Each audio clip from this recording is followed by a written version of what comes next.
Dan sudah bergabung bersama kami saat ini pakar hukum pidana dari Universitas Tarumanegara Heri Firmansyah. Pak Heri, apa kabar Pak? Selamat siang, alhamdulillah sehat Mas Terima kasih Muhammad. sudah bergabung bersama Kompas TV kembali Pak. Merespon konferensi pers yang dilangsungkan Kejaksaan Agung kemarin. Intinya adalah Kejaksaan Agung menjelaskan alasan mengapa kemudian 5 terdakwa ini dijatuhi tuntutan yang berbeda-beda dari jaksa. Anda merasa bahwa penjelasan dari Kejaksaan Agung ini sudah menjawab pertanyaan-pertanyaan di muka publik soal perbedaan dari tuntutan ini? Ya, kita tidak bermaksud menyalahkan atau mengintervensi ya Mas ya, Iya, apa itu yang dia. surat tuntutan kejaksaan, tapi ada perlu penegasan, penjelasan di sini terkait dengan kan ada lembaga sebelum kejaksaan juga yang sudah mengajukan ya, yaitu LPSK.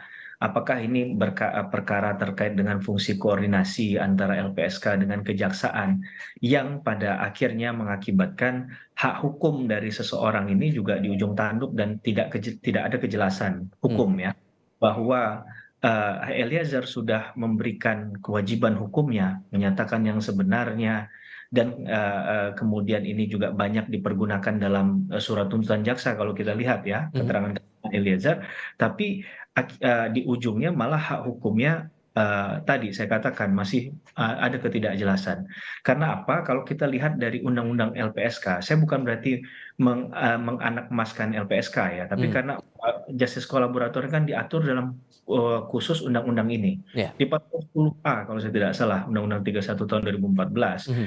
katakan bahwa ada penghargaan terhadap seseorang yang membuka tabir dari satu persoalan hukum ya, dan dia memang bukan pelaku utama. Ya dalam konteks ini, kalau kita lihat dari kasus ini kan ada mastermind-nya, begitu ya. Tugasnya si Eliezer sudah disampaikan di surat tuntutan adalah dia eksekutor dalam perkara ini. Nah, dalam hal itu ada keterangan-keterangan Eliezer yang berkesesuaian dengan saksi lain, alat bukti lain yang kemudian juga akhirnya menguak perkara ini bukanlah dari awal skenario tembak-menembak.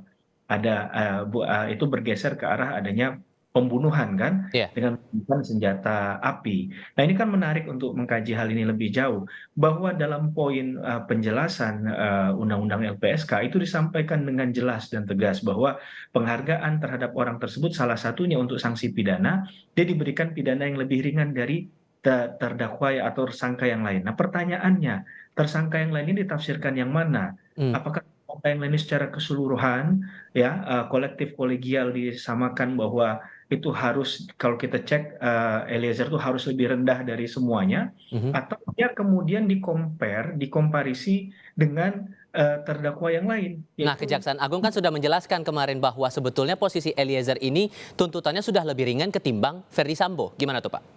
Nah, ini yang mau kita tadi tegaskan. Ini kan jadi tafsir yang akhirnya kalau kita kembali hanya kepada penjelasan dari undang-undang itu ya, Hmm. itu kan terdakwa yang lain berarti kan secara keseluruhan.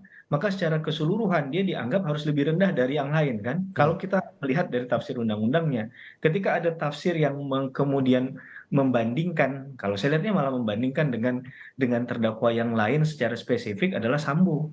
Jadi kalau Sambonya lebih tinggi, Eliezer sebagai pelaku dia lebih rendah dari Sambo, dan memang kemudian dibuat ini menjadi juga sedikit friksinya di sini adalah ketika ada ancaman sanksi pidana di 340 KUHP, kan ancaman pidana yang paling atas itu adalah pidana mati Ya. seumur, dan juga pidana kurun waktu tertentu selama-lamanya 20 tahun kan. Hmm. Nah, diberikan 12 tahun.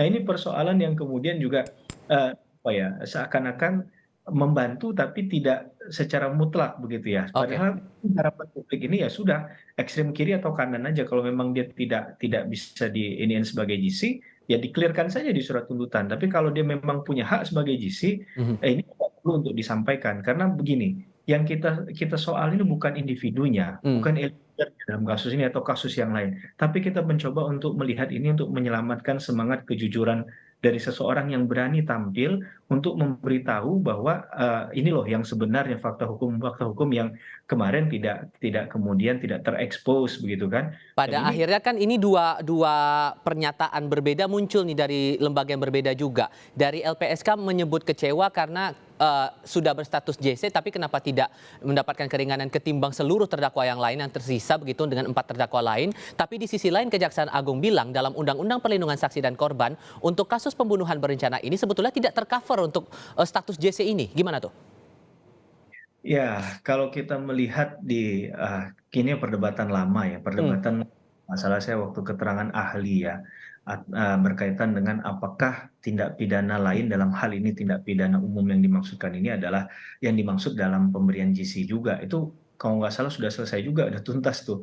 Ada tindak pidana lainnya dalam Undang-Undang LPSK yang diatur di sana selain dengan tindak pidana yang tertentu yang disampaikan secara eksplisit di dalam Undang-Undang LPSK.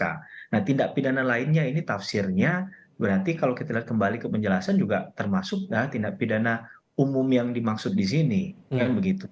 Jadi tinggal bagaimana kemudian memastikan apakah dia JC atau tidak. Saya yakin dan percaya ini sebenarnya adalah keyakinan yang punya dasar masing-masing. Kejaksaan punya dasar menyatakan itu dan itu kewenangannya, dan juga LPSK punya kewenangan. Cuman yang jadi persoalan kan ketika ada dua lembaga negara yang kemudian menyoal satu hal yang sama, ini kan perlu objektivitas, Hmm. begitu ya.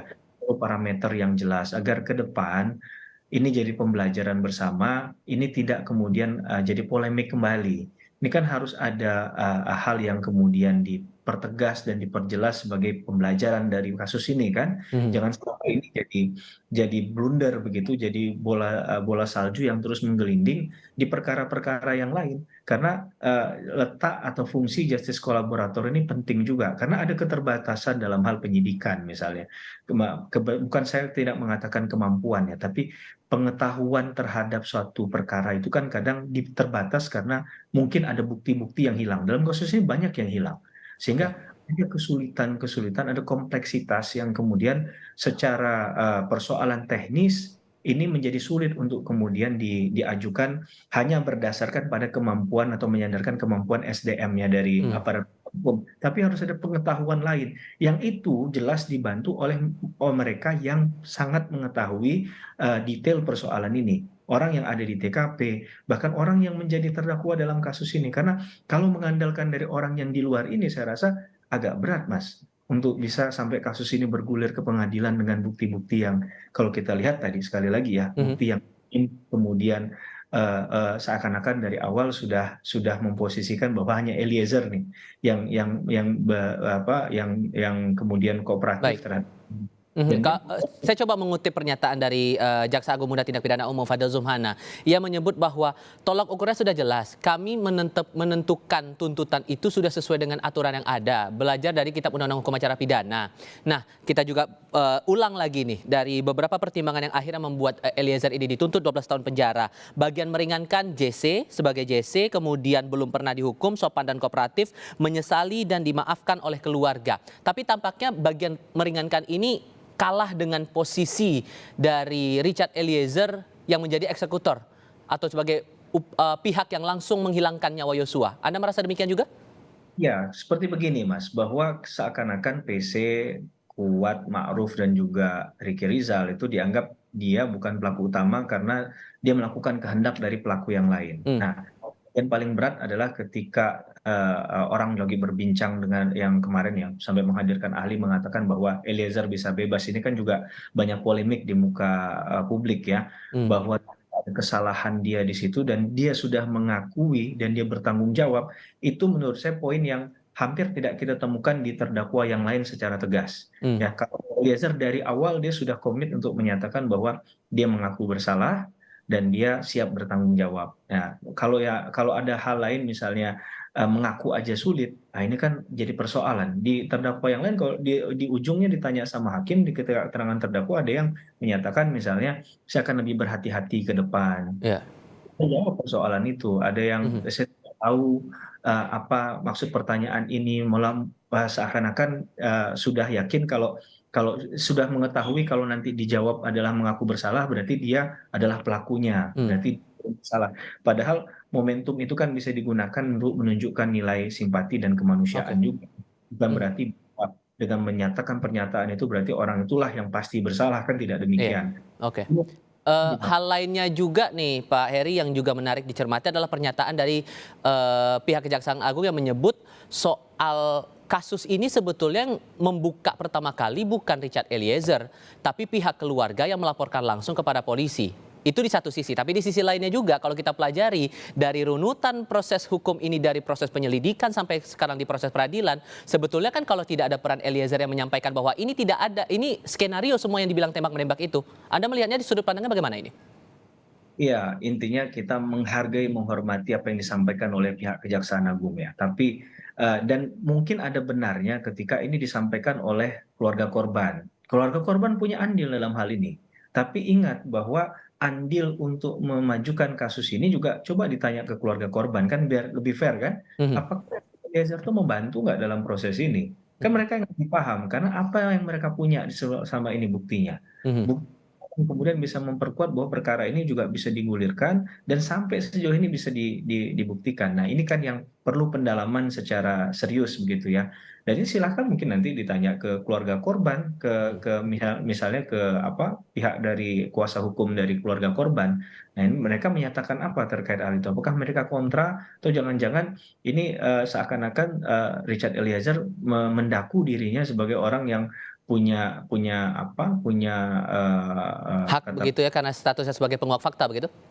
hak dan juga merasa paling berpengaruh dan Iya. punya pesan penting terkait hal ini. Padahal dalam konteks tadi kita nggak melihat bahwa dia mengklaim dirinya. Mhm. Dia bukan mencoba mengklaim dirinya, dia mencoba menyampaikan dia sudah melakukan kewajiban hukumnya dan semoga hak hukumnya diberikan. Menurut saya Oke. ini hasil yang fair saja dalam sebuah persidangan dan ini sekali lagi, ini berusaha untuk menyelamatkan semangat dalam hal kejujuran dan juga Baik. keberanian di muka persidangan untuk menyampaikan fakta yang sebenarnya. Kita masih akan lanjutkan diskusi, Pak Heri, terutama soal tuntutan 8 tahun untuk Putri Chandrawati yang pada akhirnya memicu reaksi juga di masyarakat, terlebih saat sidang pembacaan tuntutan yang berlangsung pada hari Rabu lalu.